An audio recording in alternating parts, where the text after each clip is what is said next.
Wait, he drinks it daily? Zalti's tendrils fluttered in a ripple of disbelief.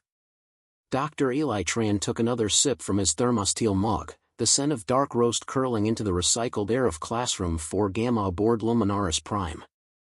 His face slackened into blissful serenity, one leg crossed casually over the other. Across the classroom, a dozen eyes, not all of them arranged in twos, locked onto him. Some squinted, some dilated, one pair even rotated independently. The students of Zenobio Comparative Systems were transfixed, not by the lecture, but by the steaming cup in Eli's hand. "It smells like oxidized bark soaked in combustion oil," whispered Norksik, a crystal-embodied Vermnari, vibrating a note of concern. "It's brown," noted Klaatu, whose people considered anything in the brown color range a sign of rot. Zalti, always the brave one, floated closer, her gelatinous body glimmering faintly. "Is it a nutrient? Or a toxin?" Your pulse rate spiked 70% after ingestion. Eli gave a lopsided grin. "It's coffee. It's salvation in a mug.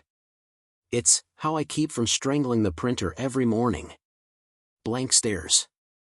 He sighed, taking a breath. "It's a stimulant. Caffeine-based. Perfectly safe in moderation. Keeps us awake, sharp, alert." The students processed the concept. In the Galactic Compact's core zones, most species meditated, adjusted neural biofields, or consumed mild nutrients to sharpen awareness. The idea of ingesting a psychotropic substance for daily function felt barbaric. Can I try it?" Zalti asked hesitantly. Eli blinked. Sure. Just a drop." He poured the tiniest fraction into a sterile petri dish and slid it forward. Zalti extended a sensory filament and touched the surface. The reaction was immediate. Her color pulsed neon pink, tendrils curled inward, and her floating form trembled. A sharp squeal echoed from her translator. "Too much data." She crashed to the ground, wobbling like a deflated balloon. "Zalti!" Norksik cried. Eli dropped to his knees. "She's okay. She just, holy hell. She's buzzing." The classroom descended into chaos. Students huddled over Zalti, who blinked rapidly and muttered in 7 different dialects. Her translator sputtered gibberish until she finally stabilized and whispered, "I saw music." Eli helped her upright, heart racing. "That was unexpected. I gave you barely a drop." She achieved temporary psychic synesthesia, Klaatu whispered, recording data furiously. "This substance, it alters perception at microdoses."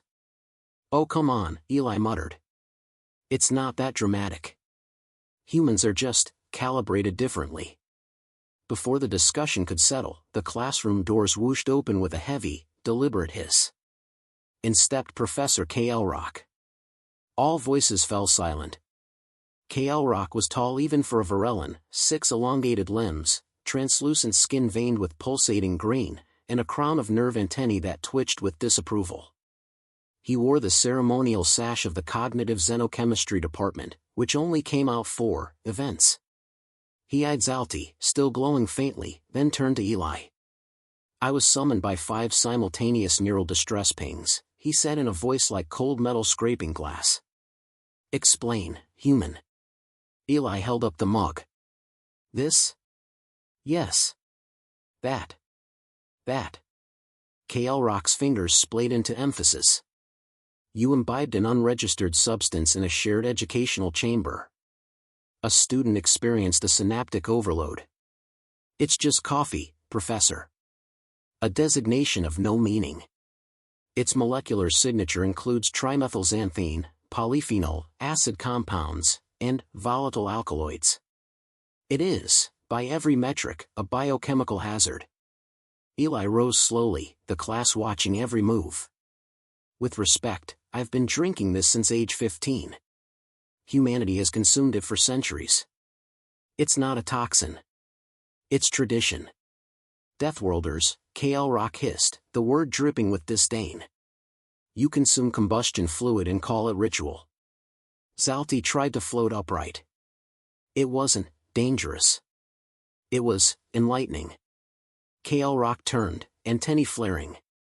Enlightenment achieved via neurotoxic stimulation is not sanctioned. You, human, are to report to the Compact Tribunal for immediate review. Pending analysis, the substance is banned from educational environments. The mug was plucked from Eli's hand by a mechanical assistant, sealed in a containment vial, and whisked away. You've got to be kidding me, Eli muttered. No, Dr. Tran, KL Rock said coolly. I do not joke. I deduce.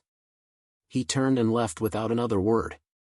10 minutes later, Eli sat alone in the staff lounge, staring at his now empty hands. Zalti drifted beside him, apologetic. I didn't mean to cause trouble. It's not your fault, he muttered. They just don't understand. We're not broken. We're finely tuned. High-revving engines need high-octane fuel. Zalti tilted her head. Is that what coffee is? High-octane? Eli smiled faintly. It's how we survive mornings, paperwork, and meetings like this. A chime pinged across the intercom. Dr. Eli Tran, report to Tribunal Hall C9. Your conduct and biological practices are under formal review, : Eli stood, rolled his shoulders, and sighed. I swear, he muttered. The galaxy's terrified of a bean. Zalti offered a tiny tendril. I'll testify. You might have to. The fate of human caffeine rights may depend on it. And with that, he walked toward the hearing chamber, underrested, mildly irritated, and, most dangerously, uncaffeinated. Eli sat at the center of Tribunal Hall C9, flanked by sterile marble panels and under the cold glow of bioluminescent overheads. 3 tiers of alien observers stared down in utter silence, some with notepads, others with flickering ocular implants, a few already recording. He adjusted his collar. His hands trembled, not from fear, but from lack of caffeine. 42 hours without coffee. His thoughts felt slow, muffled, like trying to sprint through molasses. A headache pulsed at the base of his skull. Across from him, seated in the magisterial podium, was KL Rock, expression unreadable, antennae coiled in severe alignment. Proceed, said an auto-voiced arbiter drone. KL Rock rose. The subject is Dr. Eli Tran, species Homo sapiens. Charged with introducing an unvetted neurostimulant into a mixed-species academic setting. We present molecular data, comparative metabolic scans, and observed behavioral anomalies among exposed non-human students. A hollow projection bloomed above them. Molecular diagrams rotated in midair, caffeine molecules, heart rate graphs, footage of Zalti's collapse. KL Rock continued, the substance, coffee, contains multiple psychoactive compounds. Note the synaptic surge here. He pointed at Zalti's scan. Cognitive compression, sensory hallucination, destabilized equilibrium. This is not nutrition. This is a biochemical disruption. Murmurs fluttered through the tribunal. A Zalvorn diplomat whispered, did she truly see music? Eli stood slowly. Permission to respond? The arbiter pinged affirmative. I didn't poison anyone, Eli said. Coffee is integral to human culture. It's not recreational, it's operational.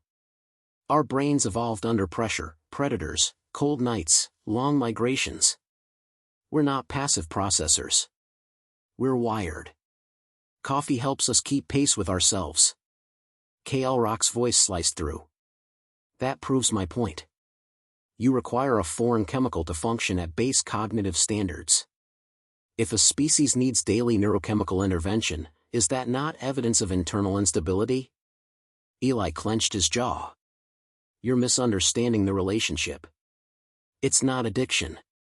It's adaptation. KL Rock stepped down, his limbs clicking softly. We'll examine that claim. 2 bioengineers from the tribunal brought forward 3 vials, each labeled in 4 languages, decaffeinated extract, standard brew, and concentrated caffeine suspension. Eli frowned. Where did you get that last one? We replicated the molecule, one technician replied. For testing. Oh good, Eli muttered. You built espresso in a lab. I can't wait to see that go wrong. The arbiter chimed again. We will now begin controlled exposure. Eli's seat vibrated slightly. A platform raised beside him. Zalti floated forward. I volunteer, she said softly. I've calibrated. Eli opened his mouth to protest, then paused. Zalti's coloring was calm. Balanced. Her translator output was crisp. She meant it. KL Rock gestured to the decoff vial. Begin with the inert variant. Zalti absorbed a microdrop through her filament. She blinked. No effect. KL Rock frowned. Proceed to standard. The technician nodded, dispensing an exact 1 nanogram portion into Zalti's suspension chamber. Seconds passed. Her tendrils twitched, then stilled. I feel alert. Like a light just flicked on in a distant room. The tribunal rustled. Cognitive awareness has increased by 12.8%, the technician noted. All vitals stable. KL Rock's antennae twitched in irritation. And now the concentrate. Eli stepped forward. I object. On what grounds? KL Rock snapped. On the grounds that she's not human, and you don't test jet fuel in a candle holder. You're pushing a foreign nervous system with a molecule it doesn't know how to interpret. That's not science. That's stress testing a butterfly with a leaf blower. Silence. Then, unexpectedly, Zalti raised her voice. I agree.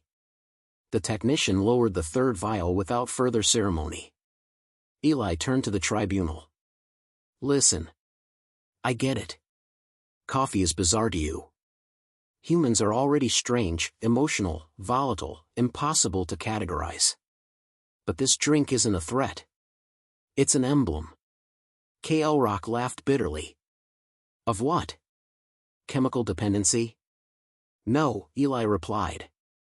Of persistence. He paced slowly. We evolved in chaos.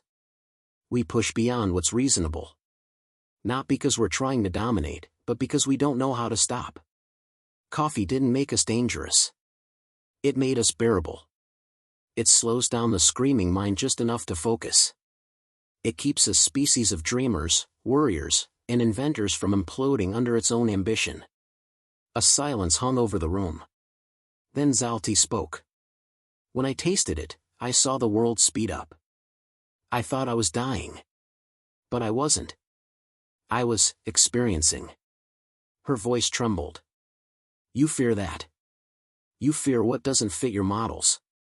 But maybe that's why we need to study them, not to fear them, but to grow from them. The technician looked at KL Rock. Requesting reevaluation. All test subjects stable. No toxicity detected. A long pause. Finally, the arbiter chimed, deliberation adjourned. Decision to be rendered tomorrow. Eli exhaled. He hadn't won. Not yet. But the tide had shifted. As the tribunal recessed, KL Rock approached him directly. You think clever words will mask your instability, the professor murmured. Eli locked eyes with him. I think you're terrified of what you don't understand. KL Rock's antennae bristled. I understand perfectly. The problem is, the galaxy might start admiring it. And with that, he turned and disappeared into the shadowed corridor. Eli remained still for a moment, then glanced at Zalti. You okay? She offered a faint nod. I still see music. But now I want to understand the lyrics. Eli chuckled despite the ache in his head. Remind me to buy you decoff next time. They left the tribunal together, the air crackling not with fear, but with the possibility of understanding. The tribunal chamber was packed. Curiosity had spread like a power surge through Luminaris Prime. Scientists, diplomats, even engineers on unpaid breaks had filled the upper tiers. Eli stood alone at the presentation dais, blinking against the overheads, a battered French press beside him like an outlawed artifact. It was his last one. The filters were frayed. The handle wobbled. He was exhausted, head pounding, thought speed dragging. He'd barely slept. The absence of caffeine had unzipped his brain's natural defense systems, and now every tick of the wall panel echoed like thunder in his skull. But he stood straight. The Arbiter's voice buzzed. Proceed with final demonstration. Rock stood already, antennae held rigid. We have seen ample evidence. The substance remains a stimulant with unpredictable effects across compact physiology. The cultural relevance of a poison does not excuse its use in a shared environment. I recommend permanent restriction. The murmur was immediate. A few heads nodded. Others glanced toward Eli. Curious. Unconvinced. Eli cleared his throat. No one here's denying caffeine is a stimulant. What you're missing is the context. He held up a small metal scoop, poured grounds into the press with care. The earthy scent drifted across the dais. You think this is chaos in liquid form. But this, he gestured to the mug, is a ritual. Not just chemical. Cultural. Functional. Emotional. He pressed the plunger slowly. Humans drink this not because it's dangerous, but because we've built entire parts of our lives around slowing down for just long enough to face everything else. Rock cut in. Yet the physiological disruption is undeniable. So is yours, Eli snapped. Your species floods its cerebral sacs with ionized vapor during high-stress computation. That's inhaled lithium gas. You call that focus? We don't complain. The room went still. The dig hit home. Eli softened his voice. We're not asking you to drink it. We're asking you to understand why we do. He poured a cup. I've been off this for 3 days. Headaches. Brain fog. Lack of motivation. You call that withdrawal. I call that Tuesday morning before coffee. A ripple of laughter. He took a slow sip. The tension didn't vanish, but it shifted. Eli looked up. You think we're unstable because we run hot. But humans have survived because we run hot. We're not made for calm. We're made for pushing forward when we should fall apart. He raised the cup. This is our edge. Not because it changes us, but because it helps us be who we already are. Silence fell. Then, unexpectedly, Zalti floated forward. She faced the tribunal. Permission to speak. Granted.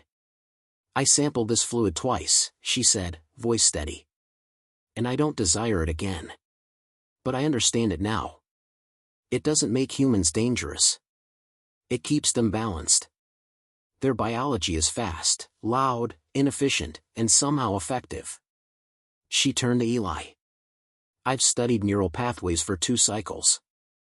I've never seen one species respond to stimulation with such synchronized cortical focus. Zalti paused. They don't use coffee to cheat their limits. They use it to reach them. The Arbiter's lights dimmed, signaling transition to deliberation. Rock's voice broke in one final time. You defend indulgence with poetry. It's sentiment masquerading as logic. Eli held his gaze. It's both. Like most of what makes us human. An hour passed. Eli waited in a side chamber, pacing. No mug. No backup beans. No idea how this would swing. Zalti hovered nearby, silent but present. He appreciated that. Then the chime rang. He stepped into the tribunal again. The Arbiter pulsed green. Judgment rendered. A pause. The substance known as coffee is not classified as a weapon, intoxicant, or Class 4 mutagen. However, due to interspecies variance, its unregulated sharing is prohibited aboard compact facilities. Human individuals may retain personal access with proper labeling and containment. Eli exhaled. Hard. Zalti squeezed a filament around his wrist. You did it. Not quite. He smiled. But I can drink again without a war crime trial, so that's something. As the room dispersed, K.L. Rock passed him without a word. For the first time, the professor didn't scowl. He simply looked thoughtful. Later, in the quiet of the faculty lounge, Eli brewed a fresh cup. No tribunal. No audience. Just the hiss of water, the steep of grounds, the silence before the sip. Zalti sat beside him, observing.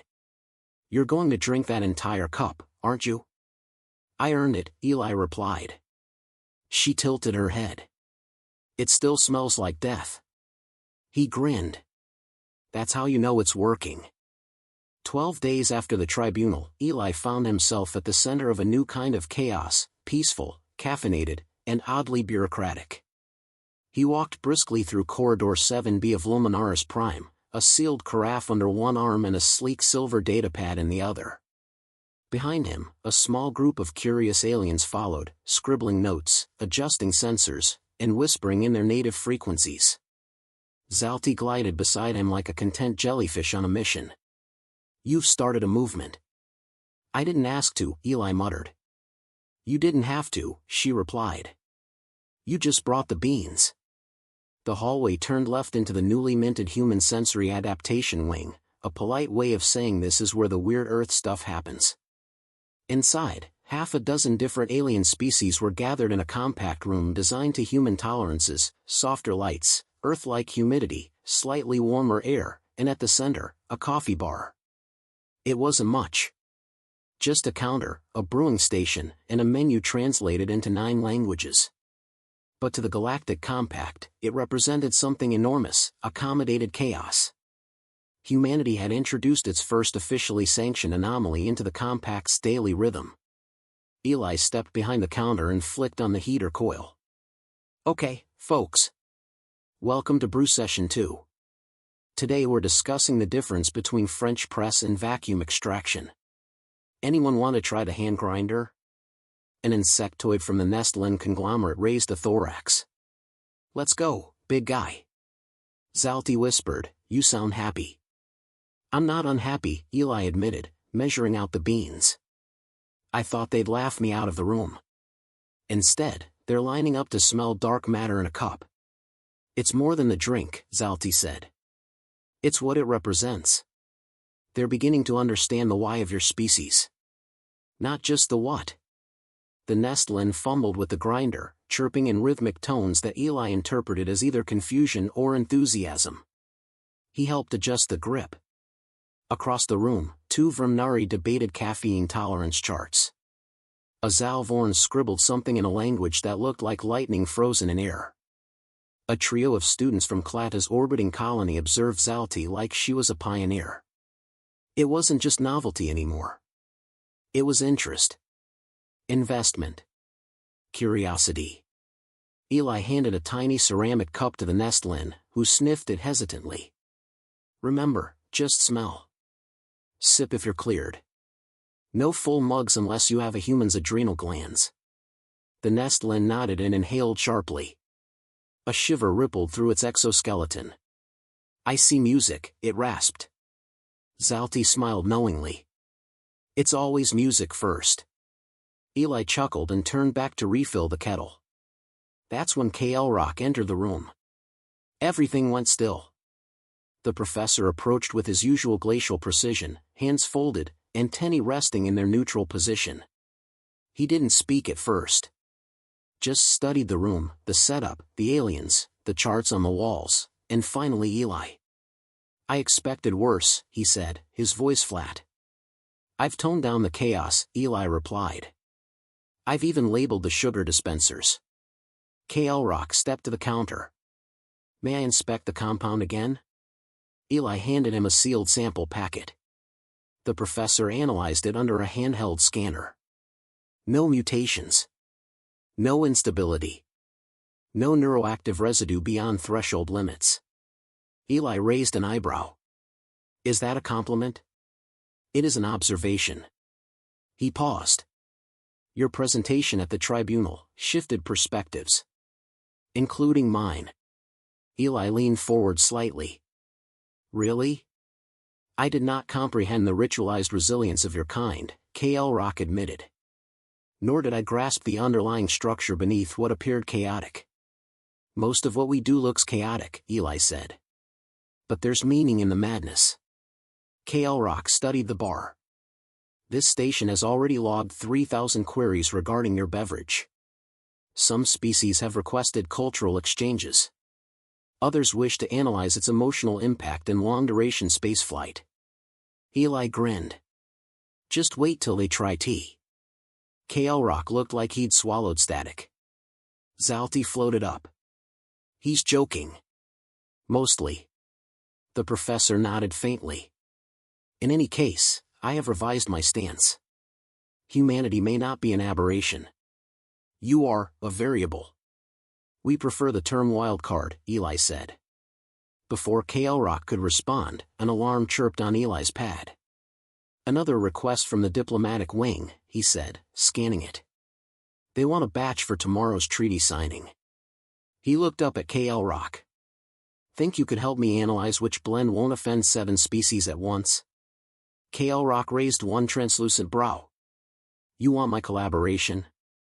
I want your precision, Eli replied. And your arrogance. It'll keep me from accidentally intoxicating a chancellor. K.L. Rock considered for 2 full seconds. Agreed. That evening, Eli returned to his quarters, exhausted but satisfied. The lights were dim. The hum of Luminaris Prime was steady, comforting. He poured himself a final cup of his favorite roast. Not for study. Not for symbolism. Just for him. Zalti had left a note on his door. Thank you for helping us see humans clearly. Even if we still don't understand why you drink hot dirt. Eli laughed softly and raised his mug. To curiosity, he whispered. Outside, stars drifted in silence. Somewhere across the compact, species were talking, really talking, for the first time. And in the heart of it all stood a drink no one could quite explain. And the Deathworlders who ran on it.